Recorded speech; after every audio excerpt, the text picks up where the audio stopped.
Welcome to DaAi Headlines. I'm Wendy Chen. Thank you for joining us. Coming up in today's top stories, we join Indonesia Tzu Chi volunteers as they help last year's fire victims move into the newly built DaAi village in Medan. We look into why Taiwan is becoming more reliant on wheat imports from the United States and the history of our wheat industry. And in Malaysia's Kota Kinabalu, we join Tzu Chi volunteers and teachers as they visit the homes of their scholarship applicants. After a fire broke out near Medan City, Indonesia last February, Tzu Chi volunteers not only carried out aid distributions, but also made plans to build a DaAi village to house the fire survivors. Under the collaboration of the local Chinese community and Tzu Chi, 66 prefabricated houses were completed on February 3rd this year. At the opening ceremony of the DaAi village, the mayor of Medan City and its religious leader hand over the keys to the victims of last year's fire. Being displaced for over a year, the residents are finally able to settle down. I feel happy and blessed. Thank you, Tzu Chi, for giving us a place to live. Kami sekeluarga merasa sangat bersyukur dengan adanya. My family is so thankful to the Tzu Chi Medan branch for building this prefab house for us. Thank you, Tzu Chi. Yayasan Buddha Suci. Each prefab house is a two-story building, which not only offers spacious room for residents, but also uses eco-friendly building materials. Outside the building, Tzu Chi paved 5-meter wide roads to serve as the barrier to prevent the spread of fire. Thanks to the residents of Bakun, we had the chance to help the needy. Without the contribution of many kind-hearted people and volunteers, Tzu Chi's work could not have proceeded smoothly. Sampai kita tangani dengan pasca kebakaran. The fire left the residents homeless. Thank you, Tzu Chi, for paying your love forward and building these homes. The prefab community named the Lily Tzu Chi DaAi Village will be a haven for the fire survivors, who will find Tzu Chi's love and care always around. As part of Taiwan's preventative efforts for the H7N9 bird flu, the government has strengthened sanitation work in all poultry farms, with a particular focus in Zhanghua, the center of the nation's poultry market. The Tzu Chi Zichang recycling station in Zhanghua has also carried out periodic disinfection and provided surgical masks to all recycling volunteers. A disinfection truck carries out a large-scale sterilization of this poultry farm as a precaution against H7N9. Zhanghua County is known for the density of its poultry farming. The Animal Disease Control Center has ordered tougher preventative measures, including the sanitization of farm installations in the Fangyuan, Erling, Zhutang and Dacheng townships. Volunteers at the Tzu Chi Zichang recycling station are taking the lead in wearing surgical masks while sorting recyclables.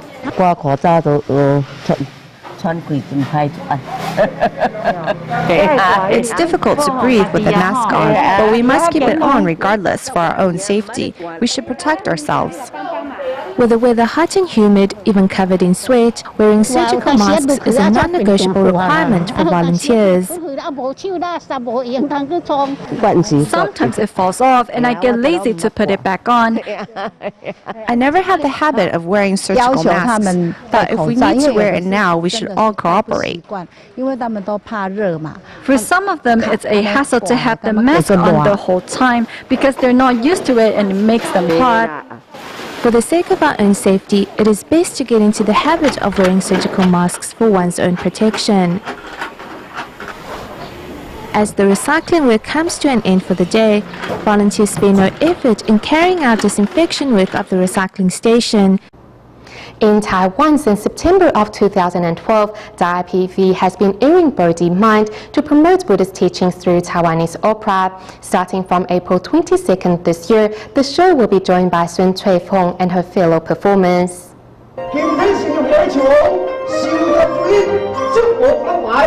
At the press conference for the new series of Bodhi Mind, Taiwanese opera performer Sun Cuifeng announces that she and her crew will be presenting Buddhist stories by incorporating Taiwanese opera. Master Zhen Yin hopes to promote Buddhist teachings through the use of Taiwanese opera. By broadcasting these teachings through DaAi TV, we can inspire members of the public to think positively. The next series of Bodhi Mind will star Sun Cuifeng. Sun even established a studio as she hopes to bring national theater quality performances to the show. We need to aim for the best quality in every episode. I am not concerned about the pay or the actual profit from making the show. The show, a combination of Taiwanese opera and Buddhist teachings, not only helps spread the traditional art, but also purifies hearts. Through this show, we hope to promote Buddhist teachings to our viewers while preserving the essence of Taiwanese opera. Through the use of Taiwanese opera, DaAi TV hopes to spread Buddhist teachings far and wide.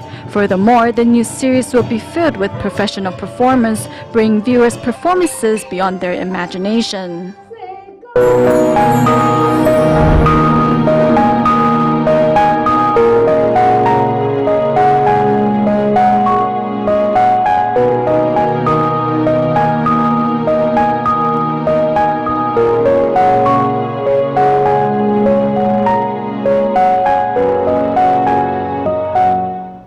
Taiwan was once known as the hometown of wheat. However, in the recent years, large swaths of wheat fields can no longer be found. To study the history of the rise and fall of Taiwan's wheat industry, we travel back in time to see how people here first fell in love with food made from flour and how it became a staple for many.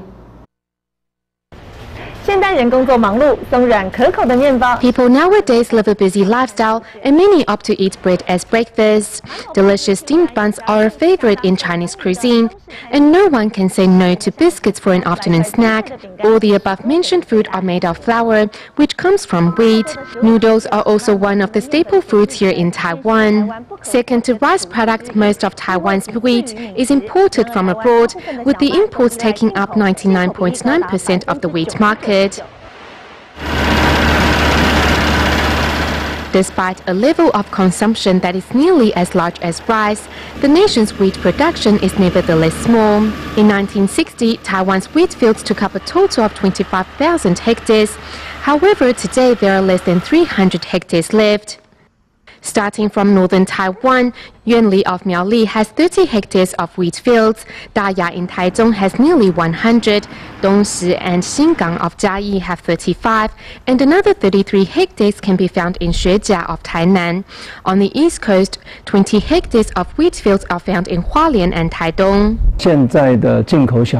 Imported wheat only costs about some 11 to 12 NT dollars per kilo, but if we buy wheat from local farmers, it would be 23.5 NT dollars. Of course, we take safety, freshness, and nutrition into consideration. Local produce is better quality, but it is also higher in price. The difference in price meant that more began choosing imported products over locally grown ones. In the United States, wheat is mass-produced, so its overall cost is lower. Taiwan is different. Our wheat market is based on individual farmers. With high cost and fewer buyers, farmers became less willing to grow wheat. However, Taiwan's weather is extremely suitable for wheat, especially within the area between Miaoli and Tainan. In fact, Taiwan was once known as the hometown of wheat.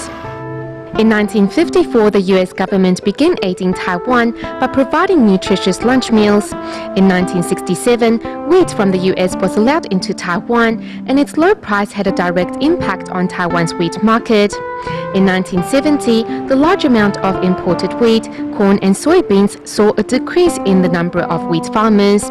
Finally, in 1975, a winery in Puli started producing rice wine from wheat, and the government implemented a program to help local wheat farmers. The price guarantee program means that whatever you produce, we will buy it for a set price per kilo. With their profits guaranteed, wheat farmers returned to their trade, and Taiwan saw a rise in the number of wheat fields. Unfortunately, following the government's plan to allow free trade and discontinue the price guarantee program in 1995, wheat price began to drop once again. In Taiwan, Daya District in Taichung currently boasts the largest area of wheat fields. 78-year-old farmer Zhang Caowan has been in the trade for more than 6 decades and has witnessed the rise and fall of the wheat industry. My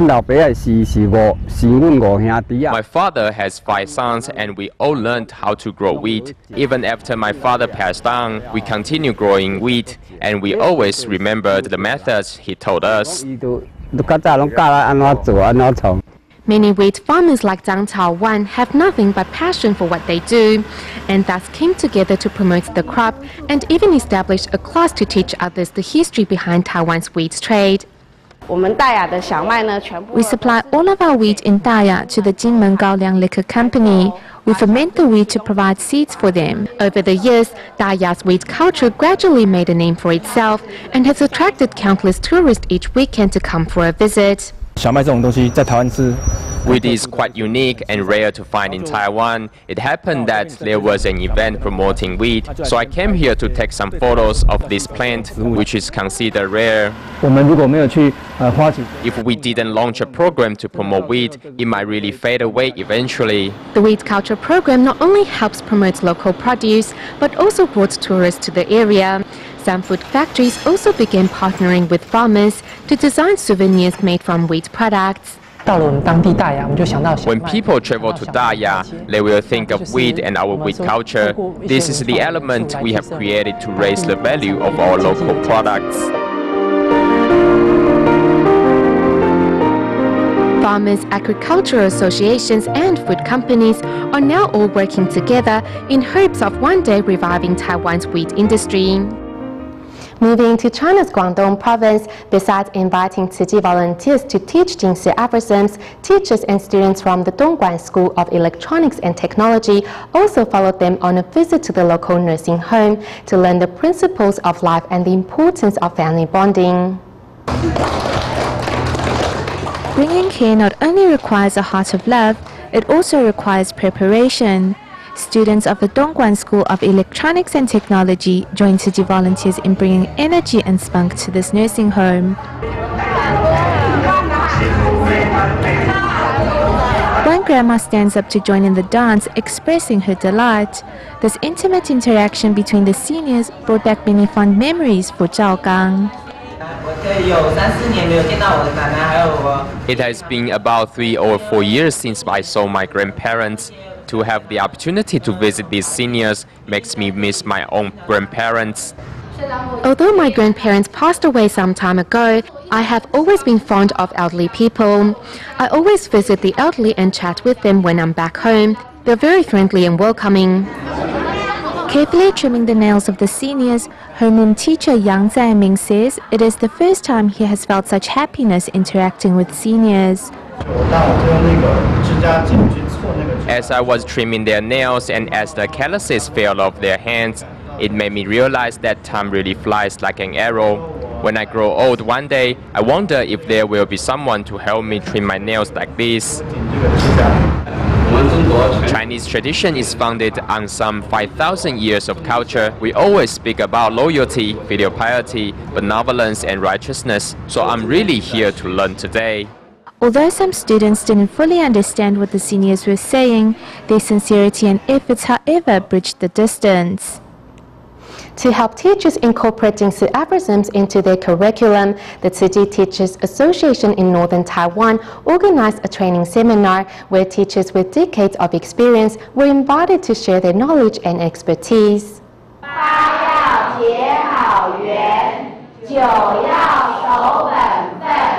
This is the first Jingxi aphorism seminar in Northern Taiwan. Members from the Tzu Chi Teachers Association, DaAi mothers and volunteers all gathered together to share ideas on how to better promote Jingxi aphorisms in their schools. When we are writing down Jingxi aphorisms, we have to reflect within as well to see if we have actualized these words. If we haven't, then it serves as a reminder for us. Never too old to learn, each participant diligently takes lecture notes, which will assist them to promote Jingxi aphorisms on school grounds. Although we can guide the little ones to understand the aphorisms, we rely more on the teachers to direct and encourage them to actualize them, as they spend the most time with their students. You will be able to empathize with those around you. For example, walking over to someone who is crying to find out why they are crying, and by giving them a hug, they can feel your love. These easy-to-understand Jin's aphorisms are not only a recipe to nurturing a righteous character, but also serve as a reminder to continually strive towards self-improvement.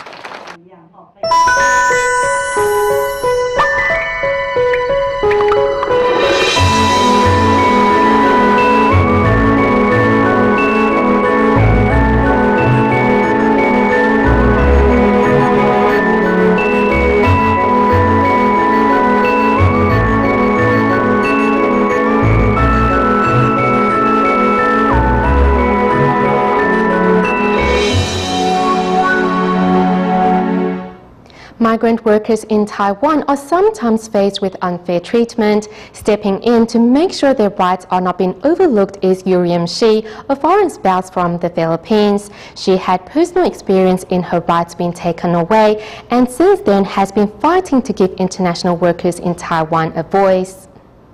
I don't know which worker it is. Please help me process these papers, and William and Sharon will help too. Sometimes we have to inform them of their current condition, so they will let him stay. I'm Yuriam Shi. I will help you. Let's go.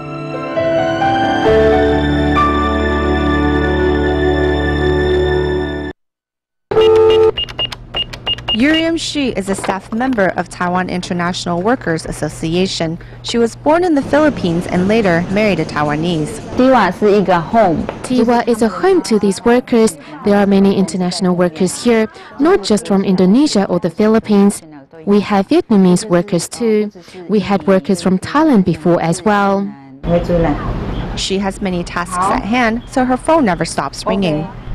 If this isn't processed in 14 days, he will have to be deported. Previously, I was the only one handling the cases and documents piled up, as I was unable to handle them all.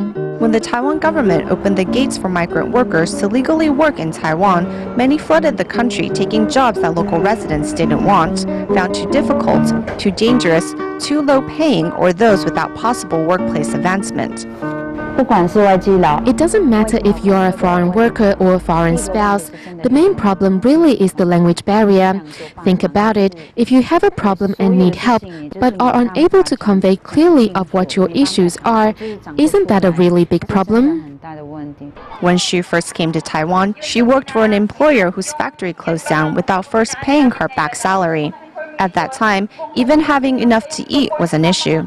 In protest, she took to the streets to raise awareness of her plight and finally got her pay. That's when she first met Tiwa. When I first came to Taiwan, I encountered different problems. Besides the communication issue in general, working with co-workers who do not speak the same language as you is also a problem. We here in Tiwa will help workers who don't have a voice. We often take our protests to the Bureau of Labor Insurance and the Council of Labor Affairs. As she has past experience in what problems a migrant worker might face in Taiwan, she decided to be the voice of this minority, fighting for their rights. In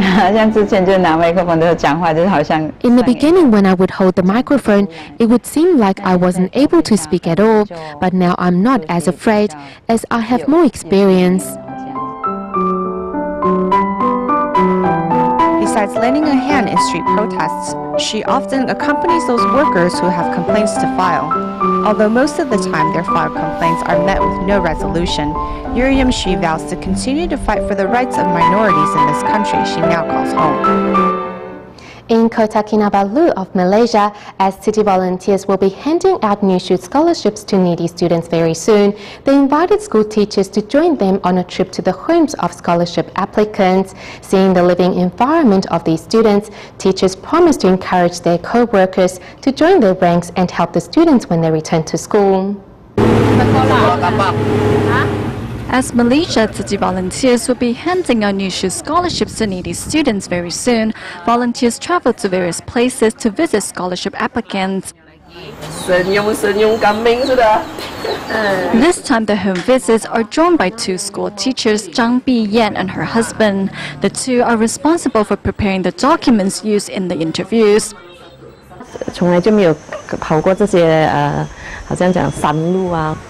have never been to these remote areas. When I saw their living environment, I gained a better understanding of their situation.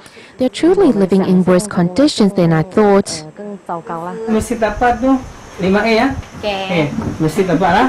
是的，亲眼看到这个情况了。比较耐心面对他们。After seeing their living environment with my own eyes, I will be more patient with them when they have learning problems in school. As teachers, we need to spend more time to care for these students. Both teachers say the home visits have shown them the students' difficult learning environment, and they promise to have more patience towards the students when they return to school. 所以我会和其他的老师去详细的谈一下他们的这个家境情况了一遍。I will talk to other teachers about their situation and hope they will gain a better understanding of these students and help them accordingly. At the end of the home visits, both teachers expressed their willingness to join the home visits once again and say the trip has helped them rediscover the importance of caring for their students. In Taiwan, we meet care recipient Mrs. Su, who lives in Xinjiang, New Taipei City. As she's a single mother raising her 2 children alone, Tzu Chi volunteers visit the family on a regular basis. Recently, Mrs. Su found a job in Muzha and needed to move. Thus, over 20 Tzu Chi volunteers showed up to lend a helping hand. To move the sofa through the door, volunteers first take off its legs.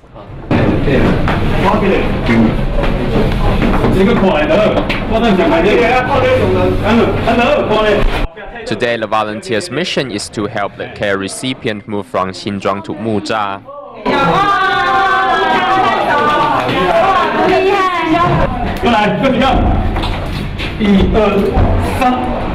To help Mrs. Shu move, some 20 Tzu Chi volunteers in Xinjiang mobilized to help out. Under their collaborative efforts, the task was quickly accomplished. You guys are so efficient and have such great teamwork. You had a well-thought plan to help me move.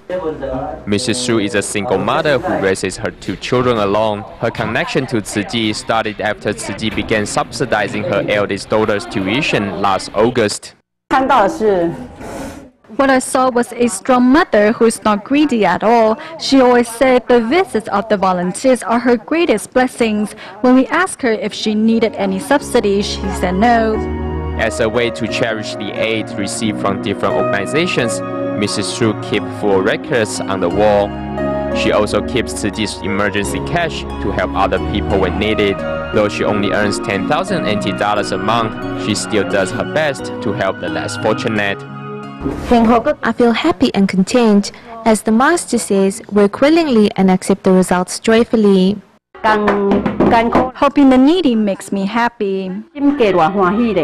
Despite an exhausting day for all the volunteers, nobody complains, as their only hope is to spread blessings to more needy people. In the United States, after an explosion in a fertilizer plant outside Waco of Texas, Dallas City volunteers immediately arrived to carry out a disaster survey. As police officers and firefighters were still carrying out emergency work, volunteers contacted the local government official to offer their support. We'll leave you with these images. Thank you for tuning in. Goodbye.